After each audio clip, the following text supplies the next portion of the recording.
Hey there, and welcome to the PA is In, the show created by PAs for PAs, where codependency with your supervising physician is a thing of the past, optimal team practice is the future, and physician associate has taken the place of physician assistant as the professional title of choice. We are redefining what success as a PA looks like and what it feels like.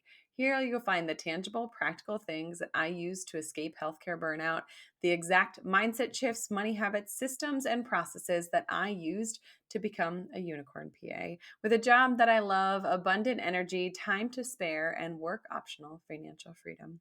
I'm sharing everything that has helped me to navigate over a decade of PA life with you so that you, my friend, can live long and prosper. The PA is in. And today we're back with another behind the scenes episode, a little peek at my life behind the podcast, behind PA life, behind parenthood, and all of the things that I have happening over here. And it is, in fact, a lot of things. So this week, we had a kid who had a fever, and my husband, Dan, is out of the country on business. So he took a 10-day trip. He works for a global company. So oftentimes his travel is not just travel, it's travel with a capital T. It's international travel. It's 10 to 14 days because he's going so far to get somewhere that he really has to make it worthwhile that he's going to go and stay. So he left and was gone for a week and a half. He will be home soon. Thank the good Lord. But here's the thing about parenting: when you have a partner who is out of town, it's just you. So if you can think of like, oh, now is not a great time for my kid to have a fever, that is exactly how I felt on Sunday night when I looked at my middle guy and thought, he just doesn't look like himself. So fever Sunday night was like stable, fine, didn't need to go seek care at that point, was complaining of a sore throat. Now this kid is a lasagna lover. Like when I make lasagna, he's like, when will my lasagna be done? He is all about this lasagna. He normally eats 3 full man-sized bowls of lasagna. He had one portion. He took 3 bites, and I could tell it was hurting him to swallow every single time that he took a bite. And I was just like, this is strep. I didn't even look like in his throat with a flashlight. I just thought, this is strep. He's talking normal. He seems fine, but he definitely has a fever. And so I was like, well, my Monday plans are out the window, rescheduling podcast interviews, patients, all the things. So here's the thing about being a mom who works in healthcare. And if you follow me on social media, I'm going to share with you the caption that I shared this week that just obviously resonated with so many parents, so many moms that work in general, so many people that work in healthcare. So here's the thing about being a mom who works in healthcare, especially when your kids are young. Read The Age Where Germs Abound at Daycare and on those adorable tiny desks that they keep in their kindergarten classroom. Strep throat happens. Ear infections happen. Sleepless nights occur. Stretches of solo parenting. Shout out to all the single parents out there. You are the true heroes. These stretches of solo parenting are long and lonely. Kids get sick. Dogs get sick. You personally get sick. Things happen in your life outside of work that will leave you with a choice. Do I get childcare coverage for my sick kid and ask someone else to stay with my sick kiddo? Or do I call off of work today? Do I cancel meetings? Do I cancel appointments? Do I stay home with them myself? Personally, I used to agonize over this decision. I used to have a manager who would nickel and dime us on time, who made you feel really badly if you called out and made you feel guilty about the people having to cover you or the patients having to be rescheduled. I used to feel this level of extreme guilt for my patients who would need to be rescheduled, for my coworkers who would step up, and the colleagues who would be inconvenienced by my absence. And then I remembered and I realized, and this was not an overnight realization, this was over time, that I cover for my colleagues when they are out for whatever reason, whether it's post hip replacement for their own sick kid, they're on vacation, and I don't hate them for it because they, like me, are human. This is part of how life works. And I promise that not all of these behind the scenes episodes will be about humanity and yours and reminding you that you're human. And as I'm promising that, I'm thinking that maybe not. Maybe every time I share behind the scenes and what's happening in my life and a humbling experience or a bad week, that these behind the scenes will always highlight my humanity and remind you of yours.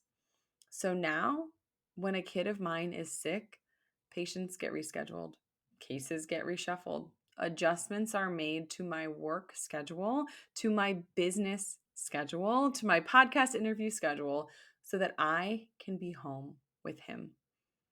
And here is the most important part. Here is the thing that if you've drifted away and you're multitasking and your sick kid is talking to you, that I want to make sure that you hear. It's not the end of the world to call off sick. It's not the end of the world to be a human who feels unwell and uses their paid time off to take paid time off and uses their sick time to be sick and get better and uses that sick time when one of their kids is sick. You can be there for your kid and return to work when they are healthy, and the world will not have ended. You can be an exceptional employee and teammate and have a life and responsibilities outside of work. You are uniquely equipped to handle all of the things that life throws at you, even if it feels hard sometimes. So I hope this served as a wonderful reminder to you that I'm a human too, that everyone you work with is a human being and they don't hate you for calling off and they're not going to judge you. And if they do, screw them because I don't freaking care about that. We're all humans. We are not robots. We have things that come up. We don't sleep well. We're sick. Our kids have germs. All of these things occur and they don't make you any less of a provider. They make you more of a human. Your patients will be okay. Your colleagues will be okay. And your kid will hopefully be okay. But as someone told me this week in the comments of that social media post, years from now, my employer will not be able to tell you about the days that I took off, but my kids will remember me being there for them when life happened and they were sick and they needed mom or dad or comfort or a hug or me to be home for some reason or another. So I want to change gears a little and talk to you about a tip that came up in one of my recent coaching sessions. If you did not know that I do one-on-one coaching for negotiation, if you did not know that I do career and life coaching, if you are at a crossroads or a stage of life where you're like, what specialty is next? Where do I go from here? How do I get myself out of this situation and into a better one? I will link the information for a free consultation call or for a paid negotiation consult in the show notes.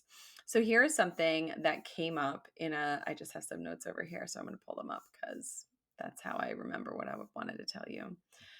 So I was on a negotiation call with a client who was talking about a specific offer. So the offer came in and the people essentially, and it often comes down to negotiating time for money. And I will tell you how that plays in this in just a second. So they said, we can offer you X for Y. So let's say they said, we can offer you $150,000 a year for 5 days a week in the office. When you go to reply to that offer, because you should always counter, even if you're not sure that they're going to give it to you, or even if you feel pretty sure they're not, you should always counter and just get in the habit of asking for more, asking for more, asking for more, and getting ready to reevaluate at a regularly scheduled interval throughout your employment with someone. So they said, we'll offer you X for Y. And I'm making these numbers up because I don't want anyone to, anyway. So we'll offer you X for Y. So we'll offer you $150,000 for 5 days a week in the office. When you reply to that, change the X and the Y. And I would change the one that matters most to you the most. So if you're like, that's not enough money, you say, I could accept 170 for 4 days in the office, or 4.5 days at the office, or 4 days in the office and a 4-hour admin day on Friday, or 4 days in the office, 3 of which are regular and 1 of which is abbreviated. So when you change the X and the Y, a couple of things happen. You get information about the person you're negotiating with based on their response. So they're likely to say, I can give you this, but I can't give you that. And maybe that's based on policy, but it also could be based on what's most important to them. So if budget is most important to them, maybe they give them the schedule. Or if budget doesn't matter so much, but they really want you there 5 days a week, maybe they give on the other thing. So the next time someone gives you an offer, and they say, we'll give you X for Y, we'll give you $10,000 for 2 nights a week of call. You can say, I'll accept X for Y, and change both variables as you go to negotiate. As we go through life, we value different things. And knowing what we value is important. And in a negotiation, knowing what your employer values is also super important. Getting more information about you personality wise is going to help you when you embark on these negotiations. When someone says, I'll give you X for Y, what do you really want? And if you want a little bit more information about your personality, specifically your PA personality, and you want to find a really witty catchphrase, that's probably what you're saying to your patients or to your colleagues anyway. Head to tracybigman.com/type and take the PA personality quiz and see what kind of PA personality you have, and that will help you during your next negotiation. I would love to hear from you. If you find these behind the scenes episodes great, if you love them, if you hate them, shoot me an email, themoneypa@gmail.com, and tell me what you think. If you are stuck and you are facing a negotiation, or you are just not getting anywhere using the skills and tools that you have in your tool belt, head to the show notes, click the link, schedule a free call with me, or schedule an hour-long negotiation consult, actually 45 minutes long negotiation consult, so that we can work through it together. It's $150 well spent. You will make that back in time or money, or both the X and the Y, when you go to negotiate next time at work. Thank you, as always, for listening to The PA is In. If this episode helped you at all, if it made you feel more human, more seen, more heard, and more able to conquer your next negotiation, and you want to throw a tired mom with a kid who's strep positive watching Ninja Turtles on the couch, let me know in the reviews. Head to iTunes, head to Spotify, go to YouTube, subscribe to the YouTube channel, leave a review, tell your friends about the show. It is life-giving to a show this size for you to share it with your friends. Thank you for tuning into the show by PAs for PAs, where we help you to design your life so that you can live long and prosper. It's your turn to take inspired action excuse me, to become one of those unicorn PAs who loves their job, has abundant energy, time to spare, and work optional financial freedom. That's all for today.